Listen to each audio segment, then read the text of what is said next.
ये कहानी आप सुन रहे हैं आहुति सुभद्रा कुमारी चौहान द्वारा लिखित।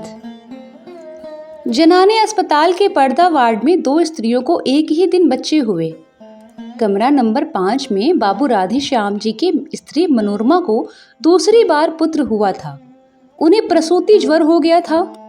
उनकी अवस्था चिंताजनक थी। वे मृत्यु की घड़ियां गिन रही थी। कमरा नंबर 6 में कुंतला की मां के 7वां बच्चा लड़की हुई थी। माँ बेटी दोनों स्वस्थ और प्रसन्न थी। घर में कोई बड़ा आदमी न होने के कारण माँ की देखभाल कुंतला ही करती थी। उसके पिता एक दफ्तर में नौकरी करते थे। उन्हें पत्नी की देखभाल करने की फुर्सत ही कहाँ थी। पंडित राधे श्याम जी एडवोकेट अपनी माँ और कई नौकरों के रहते हुए भी पत्नी को छोड़कर कहीं न जाते थे। 10 दिन के बाद कुंतला की माँ पूर्ण स्वस्थ होकर बच्ची समेत अपने घर को चली गई और उसी दिन राधे श्याम जी की स्त्री का देहांत हो गया। अपनी नवजात शिशु को लेकर वे भी घर आए, किंतु पत्नी विहीन घर उन्हें जंगल से भी अधिक सूना मालूम हो रहा था। पत्नी के देहांत के बाद राधे श्याम जी ने दृढ़ निश्चय कर लिया था कि वे दूसरा विवाह नहीं करेंगे।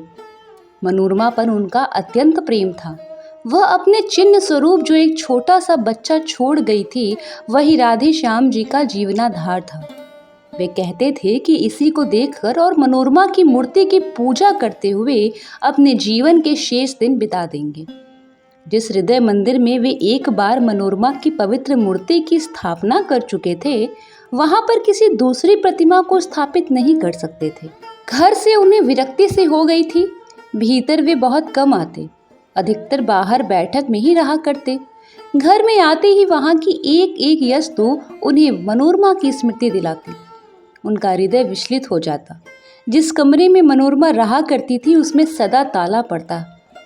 उस कमरे में वे उस दिन से कभी न गए थे जिस दिन से मनोरमा वहां से निकली थी। जीवन से उन्हें वैराग्य सा हो गया था। जाने आने वालों को वे संसार की असारता और शरीर की नश्वरता पर लेक्चर दिया करते। कचहरी जाते, वहां भी न जी लगता। जिन लोगों से 50 रुपया फीस लेनी होती, उनका काम 25 में ही कर देते। गरीबों के मुकदमों में वे बिना फीस के ही खड़े हो जाते। सोचते, रुपए के पीछे हाय हाय करके करना ही क्या है, किसी तरह जीवन को ढकेल ले जाना है। तात्पर्य यह कि जीवन में उन्हें कोई रुचि ही न रह गई। दूसरे विवाह की बात आते ही उनकी गंभीर मुद्रा को देखकर किसी को अधिक कहने सुनने का साहस भी नहीं होता। अतएव सभी यह समझ चुके थे कि राधे श्याम जी अब दूसरा विवाह न करेंगे। उनकी माता जी ने भी उनसे अनेक बार दूसरे विवाह के लिए कहा, किंतु वे टस से मस न हुए। अंत में वे अपनी इस इच्छा को साथ ही लिए हुए इस लोक से विदा हो गए। इसके कुछ ही दिन के बाद राधे श्याम जी जब एक दिन अपनी बैठक में कुछ मित्रों के साथ बैठे थे और बाहर उनका लड़का हरिहर नौकर के साथ खेल रहा था, सामने से एक तांगा निकला। न जाने कैसे तांगे का एक पहिया निकल गया और तांगा कुछ दूर तक घसीटता हुआ चला गया। एक 7-8 साल का बालक तांगे पर से गिर पड़ा और एक बालिका जो कदाचित उसकी बड़ी बहन थी, गिरते गिरते बचकर दूसरी तरफ खड़ी हो गई। चालक को अधिक चोट आई थी। बालिका ने मृग शावक की तरह घबराए हुए अपने 2 सुंदर नेत्र चंचल गति से सहायता के लिए चारों ओर फेरे और फिर अपने भाई को उठाने लगी। राधे श्याम जी ने देखा और दौड़ पड़े। बालक को उठाकर झाड़ने पोंछने लगे। राधे श्याम के एक मित्र जगमोहन, जो राधे श्याम के साथ ही दौड़कर बाहर आए थे, बालिका को संबोधन करके कहा, कहाँ जा रही थी कुंतला? मौसी के घर जनेऊ है, वहीं अम्मा के पास जा रही थी, कुंतला ने शर्माते हुए कहा। कुंतला को देखते ही राधे श्याम जी की एक सोई हुई स्मृति जाग से उठी। दूसरा तांगा बुलवाकर कुंतला को इसमें बैठाकर उसे रवाना करके राधे श्याम जगमोहन के साथ अपनी बैठक में आ गए। एक दिन की बात में राधे श्याम ने जगमोहन से पूछा, भाई वह किसकी लड़की थी जो उस दिन तांगे पर से गिर पड़ी थी? जगमोहन ने बतलाया कि वह पंडित नंदकिशोर तिवारी की कन्या है। पढ़ी लिखी, गृह कार्य में कुशल और सुंदर होने पर भी धना भाव के कारण वह अभी तक कुंवारी है। बेचारे तिवारी जी 50 माहवाह पर एक ऑफिस में नौकर है। बड़ा परिवार है, 50 में तो खाने पहनने को भी मुश्किल से पूरा पड़ता होगा। फिर लड़के के विवाह के लिए 2-3 हजार रुपए कहाँ से लावें? कान्य कुब्जों में तो बिना दहेज के कोई बात ही नहीं करता। कष्ट में है बेचारे। लड़की सयानी है, पढ़ा लिखा कर किसी मूर्ख के गले भी तो नहीं बांधते बनता। एक बार तिवारी जी पर उपकार करने की सद्भावना से राधे श्याम जी का हृदय आतुर हो उठा, किंतु तुरंत ही मनोरमा की स्मृति ने उन्हें सचेत कर दिया। तिवारी जी पर उपकार करना मनोरमा को हृदय से भुला देना था। राधे श्याम को जैसे कोई भूली बात याद आ गई हो। वे अपने आप ही सिर हिलाते हुए बोल उठे, नहीं, यह कभी नहीं हो सकता। राधे श्याम के हृदय की हलचल को जगमोहन ने ताड़ लिया। वार करने का उन्होंने यही उपयुक्त अवसर समझा। संभव है निशाना ठीक पड़े। जगमोहन, तुम क्या कहते हो राधे श्याम? है ना लड़की बड़ी सुंदर? पर बेचारी को कोई योग्य वर नहीं मिलता। अगर तुम इससे विवाह कर लो तो कैसा रहेगा? राधे श्याम उदासीनता से बोले, भाई लड़की सुंदर तो जरूर है, पर मैंने तो विवाह न करने की प्रतिज्ञा कर ली है। जगमोहन उत्साह भरे शब्दों में बोले, अरे छोड़ो भी, ऐसी प्रतिज्ञा तो पत्नी के देहांत के बाद सभी कर लेते हैं। उसके माने यह थोड़े है कि फिर कोई विवाह ही नहीं करता। अरे भाई, जन्म और मृत्यु जीवन में लगा ही रहता है। संसार में जो पैदा हुआ है वह मरेगा, जो मरा है वो फिर आएगा। रंज किसे नहीं होता, किंतु उस रंज के पीछे बैरागी थोड़े बन जाना पड़ता है। और फिर अभी तुम्हारी उम्र ही क्या है? यही ना 35-36 साल की। बस जीवन भर तपस्या करने की बात है। बिना स्त्री के घर जंगल से भी बुरा होता है। ब्रजेश की माँ 4-5 दिनों के लिए मैके चली जाती है तो जैसे घर काटने को दौड़ता है। राधे श्याम बोले, यह कोई बात नहीं जगमोहन, घर से तो मुझे कोई मतलब नहीं। जिस दिन मनोरमा का देहांत हुआ मेरे लिए घर घर ही नहीं रहा। बात इतनी है कि बच्चे की देखभाल करने वाला अब कोई नहीं है। अम्मा थी, अब तक तो कोई बात नहीं थी, पर अब बच्चे की कुछ भी देखभाल नहीं होती। नौकरों पर बच्चे को छोड़ देना उचित नहीं। और मैं कितनी देखभाल कर सकता हूँ तुम ही सोचो। परिणाम यह हुआ कि बच्चा दिनों दिन कमजोर होता जा रहा है। राधे श्याम का विवाह कुंतला के साथ हो गया। उनकी उजड़ी हुई गृहस्थी में बाहर आ गई। मनोरमा के बंद कमरे का ताला खोलकर उनके चित्रों पर हल्की रंगीन जाजिम का पर्दा डाल दिया गया। उस घर में फिर से नूपुर की मधुर ध्वनि सुनाई पड़ने लगी। चतुर गृहिणी का हाथ लगते ही घर फिर से स्वर्ग हो गया। कुंतला की कार्य कुशलता और बुद्धि की कुशाग्रता पर राधे श्याम मुग्ध थे। कुंतला के प्रेम के प्रकाश से उनका हृदय आलोकित हो उठा। अब वहां पर मनोरमा की धुंधली स्मृति के लिए भी स्थान न था। वे पूर्ण सुखी थे। राधे श्याम जी ने दूसरा विवाह किया था, संभवतः हरिहर की देखभाल के लिए ही, किंतु इस समय कुंतला को हरिहर से अधिक राधे श्याम की देखभाल करनी पड़ती थी। उनकी देखभाल से ही वह परेशान हो जाती, इतनी थक जाती कि उसे हरिहर की तरफ आंख उठाकर देखने का भी अवसर न मिलता। कुंतला की असाधारण रूप और यौवन ने तथा राधे श्याम जी की ढलती अवस्था ने उन्हें आवश्यकता से अधिक असावधान बना दिया था। बुरा भला कैसा भी हो, सबकी एक सीमा होती है। राधे श्याम जी के इस अनाचार से कुंतला को जो मानसिक वेदना होती सो तो होती ही थी, इसका प्रभाव उसके स्वास्थ्य पर भी पड़े ना, ऐसा कहाँ। कुंदन की तरह उसका चमकता हुआ रंग पीला पड़ गया, आंखें निस्तेज हो गईं, 6 महीने की बीमार मालूम होती। वैसे ही वह स्वभाव से सुकुमार थी। अब चलने में उसके पैर कांपते, सदा हाथ पैर में दर्द बना रहता, जी सदा ही अलसाया रहता। खाट पर लेट जाती तो उठने की हिम्मत नहीं पड़ती। कुंतला की इस अवस्था से राधे श्याम अनभिज्ञ हो सो बात न थी, उन्हें सब मालूम था। कभी कभी ग्लानि और पश्चाताप उन्हें भले ही होता, किंतु लाचार थे, क्या करें। कहते हैं ढलती उम्र का विवाह और दूसरे विवाह की सुंदर स्त्री मनुष्य को पागल बना देती है। कुछ ऐसा ही कुंतला अपने जीवन से कुछ बेजार सी हो रही थी, किंतु वह राधे श्याम को किस प्रकार रोक सकती थी। वह तो उनकी विवाहिता ठहरी। 7 भावरे लेने के बाद घनश्याम को उसके शरीर पर पूरी मोनापली से मिल चुकी थी। इधर कुछ दिनों से शहर में एक स्त्री समाज की स्थापना हुई थी। एक दिन उसके कार्यकारिणी की कुछ महिलाएं आकर कुंतला को निमंत्रण दे गईं। कुंतला ने सोचा, अच्छा ही है, घंटे 2 घंटे घर से बाहर रहकर अपने इस जीवन के अतिरिक्त भी देखने और सोचने समझने का अवसर मिलेगा। उसने निमंत्रण स्वीकार कर लिया। वहां गई भी। वहां जितनी स्त्रियों ने भाषण पढ़े या दिए, उसने सोचा वह इन सबसे अधिक अच्छा लिख सकती है। और बोल भी सकती है। घर आकर उसने भी एक लेख लिखा। विषय था भारत की वर्तमान सामाजिक अवस्था में स्त्रियों का स्थान।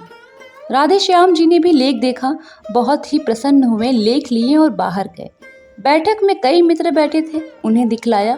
सभी ने लेखिका की शैली और सामाजिक ज्ञान की प्रशंसा की। अपने एक साहित्य सेवी मित्र अखिलेश्वर को लेकर राधे श्याम भीतर आए, कुंतला को पुकार कर बोले, कुंतला, तुम्हारा लेख बहुत ही अच्छा है। मुझे नहीं मालूम था कि तुम इतना अच्छा लिख सकती हो, नहीं तो तुमसे सदा लिखने रहने का आग्रह करता। तुम्हारे इस लेख में कहीं भाषा की त्रुटियां हैं जरूर, पर सो ये मेरे मित्र अखिलेश्वर ठीक कर देंगे। अब तुम रोज कुछ लिखा करो, ये ठीक कर दिया करेंगी। मुझे तो भाषा का ज्ञान नहीं, अन्यथा मैं ही देख लिया करता। खैर कोई बात नहीं, यह भी घर के ही से हैं। कुंतला के लेखों के देखने का भार अखिलेश्वर को सौंप कर राधे श्याम को बहुत संतोष हुआ। कुंतला को अब ऐसा एक साथी मिला था जिसकी आवश्यकता का अनुभव वह बहुत दिनों से कर रही थी, जो उसे घरेलू जीवन के अतिरिक्त और भी बहुत सी उपयोगी बातें बता सकता था, जो उसे अच्छे से अच्छे लेखक और कवियों की कृतियों का रसास्वादन करा के साहित्यिक जगत की सैर करा सकता था। कुंतला अखिलेश्वर का साथ पाकर बहुत संतुष्ट थी। अब उसे अपना जीवन उतना कष्टमय और नीरस न मालूम होता। कुंतला और अखिलेश्वर प्रतिदिन एक बार अवश्य मिला करते थे। कुंतला की अभिरुचि साहित्य की ओर देखकर उसकी विलक्षण कुशाग्र बुद्धि एवं लेखन शैली की असाधारण प्रतिभा पर अखिलेश्वर मुग्ध थे। वे उसे एक सुयोग्य रमणी बनाने में तथा उसकी प्रतिभा को पूर्ण रूप से विकसित करने में सदा प्रयत्नशील रहते थे। लाइब्रेरी में जाते, अच्छी से अच्छी पुस्तकें लाते और उसे घंटों पढ़कर सुनाया करते। कविवर शेली, टेनिसन और किट्स तथा महाकवि शेक्सपियर इत्यादि की ऊंचे दर्जे की कविताएं पढ़कर उसे समझाते, उसके सामने व्याख्या तथा आलोचना करते और उससे करवाते। हिंदी के धुरंधर कवियों की रचनाएं सुनाकर वे कुंतला की प्रवृत्ति कविता की ओर फेरना चाहते थे। उनका विश्वास था कि कुंतला लेखों से कहीं अच्छी कविताएं लिख सकेगी। किंतु अब राधे श्याम को कुंतला के पास अखिलेश्वर का बैठना अखरने लगा था। वे कभी कभी सोचते, शायद कुंतला के सुंदर रूप पर ही रीझ कर अखिलेश्वर उसके साथ इतना समय व्यतीत करते हैं, किंतु वे प्रकट में कुछ न कह सकते थे, क्योंकि उन्होंने स्वयं ही तो उनका आपस में परिचय कराया था। कुंतला राधे श्याम के मन की बात समझती थी, इसलिए वह बहुत सतर्क रहती, किंतु फिर भी यदि कभी भूल से उसके मुंह से अखिलेश्वर का नाम निकल जाता तो राधे श्याम के हृदय में ईर्ष्या की अग्नि भभक उठती।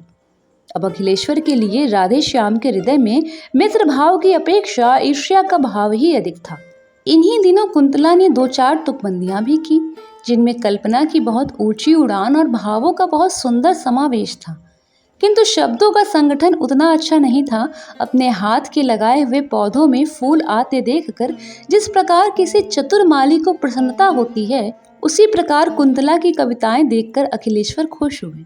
उन्होंने कविताएं कई बार पढ़ी और राधे श्याम को भी पढ़कर सुनाई। कुंतला की बुद्धि की बड़ी प्रशंसा की, किंतु राधे श्याम खुश न हुआ। उन्हें ऐसा मालूम हुआ कि जैसे कुंतला ने अखिलेश्वर के विरह में ही विकल होकर ये कविताएं लिखी हैं। अखिलेश्वर निष्कपट और निस्वार्थ भाव से कुंतला का शिक्षण कर रहे थे। उन्हें कुंतला से कोई विशेष प्रयोजन न था। कुंतला की इस शिक्षण से उन्हें उतना ही संतोष था कि वे साहित्य की एक सेविका तैयार कर रहे थे, जिसके द्वारा कभी न कभी साहित्य की कुछ सेवा अवश्य होगी।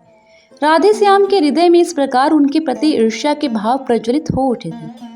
इसका कोई उन्हें ध्यान न था, क्योंकि उनका हृदय निर्मल और पवित्र था। अखिलेश्वर कई दिनों तक लगातार बीमार रहने के कारण घर के बाहर न निकल सके। खाट पर अकेले पड़े पड़े धनिया गिनते हुए उन्हें अनेक बार कुंतला की याद आई।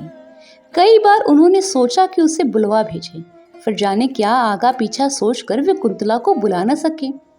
इधर कई दिनों से अखिलेश्वर का कुछ भी समाचार न पाकर कुंतला भी उनके लिए उत्सुक थी। वह बार बार सोचती, एकाएक इस प्रकार आना क्यों बंद कर दिया, क्या कोई बात हो गई? किंतु वह अखिलेश्वर के विषय में राधे श्याम से कुछ पूछते हुए डरती थी।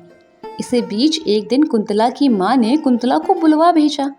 राधे श्याम कुंतला से यह कहकर कि जब तांगा आवे तुम चली जाना, कचहरी चले गए।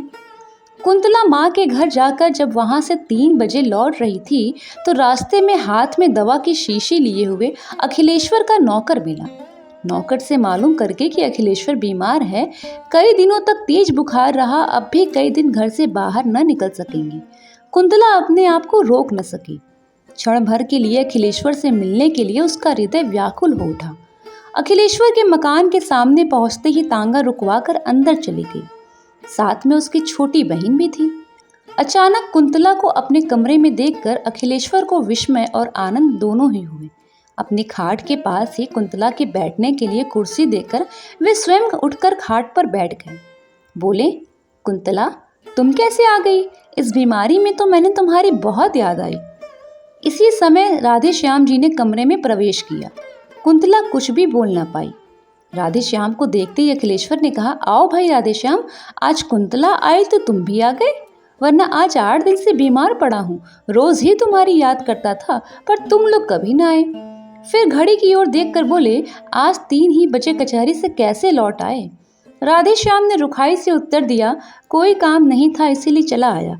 फिर पत्नी की ओर मुड़कर बोले, चलो चलते हो, मैं तो जाता हूँ। अखिलेश्वर ने बहुत रोकना चाहा पर वे न रुके, चले ही गए। उनके पीछे पीछे कुंतला भी चली। जाते जाते उसने अखिलेश्वर पर एक ऐसी मार्मिक दृष्टि डाली जिसमें न जाने कितनी करुणा, कितनी विवशता, कितनी कातरता और कितनी दीनता थी। कुंतला चली गई, किंतु उसकी इस करुण दृष्टि से अखिलेश्वर की आंखें खुल गईं। राधे श्याम के आंतरिक भावों के वे समझ गए। घर पहुंचकर कुंतला कुछ न बोली। वह चौके में चली गई। कुछ ही क्षण के बाद उसने लौट कर देखा कि उसके लेख, कविताएं, कापियां, पेंसिल और अखिलेश्वर द्वारा उपहार में दी हुई फाउंटेन पेन सब समेट कर किसी ने आग लगा दी है। उसी अग्नि में अखिलेश्वर का वह प्यारा चित्र, जो कुछ ही क्षण पहले ड्राइंग रूम की शोभा को बढ़ा रहा था, धू धू करके जल रहा था और ऊपर उठती हुई लपटें मानो कह रही थी, कुंतला, यह तुम्हारे साहित्यिक जीवन की चिता है। कहानी कैसी लगी कमेंट बॉक्स में ज़रूर बताइएगा।